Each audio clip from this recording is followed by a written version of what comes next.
Speaker, my question is to the Minister for Urban Infrastructure and Cities. Will the Minister update the House on how the Coalition's infrastructure investment program is helping to drive investment in our urban areas and generate more and better paid jobs for hard-working Australians? Minister, how is this plan benefiting communities in my electorate of Boothby and across South Australia more broadly? The Minister for Urban Infrastructure.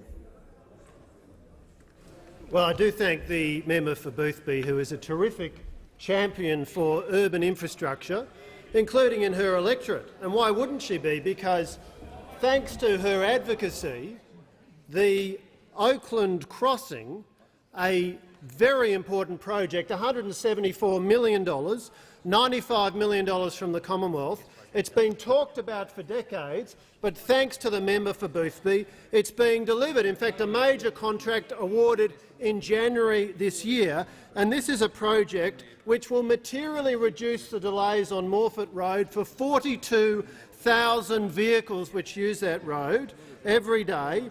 During peak hours at the moment, the boom gates are down for 25% of the time, and by replacing this with a rail underpass, that's going to produce terrific productivity benefits, terrific benefits for the people of Adelaide and for the people of Boothby. Along with the Flinders Link project, $43 million from the Turnbull government to connect the Flinders University Medical Centre to the Adelaide Metropolitan Rail Network. And that's just some of the extraordinary scale of infrastructure investment happening in Adelaide, and the member's been a very strong advocate.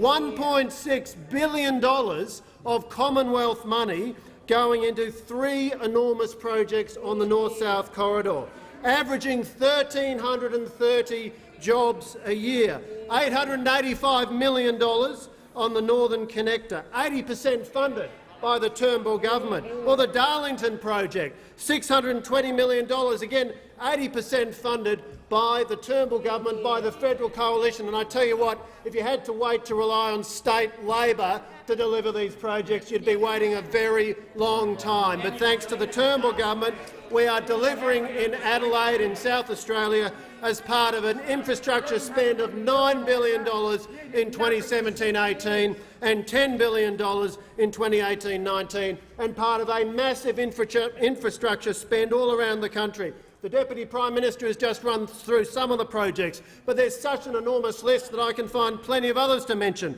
The M80 Ring Road in Melbourne, the Tullamarine Freeway in Melbourne, Northlink in Western Australia, the Perth to Airport Forestfield Link, the Metronet project in Perth, $792 million of Commonwealth money, the 2 projects on the M1 Pacific motorway in Queensland, Queensland's Gateway Upgrade North. And of course, these are delivering jobs in enormous numbers. Western Sydney Airport will be responsible for 11,000 jobs.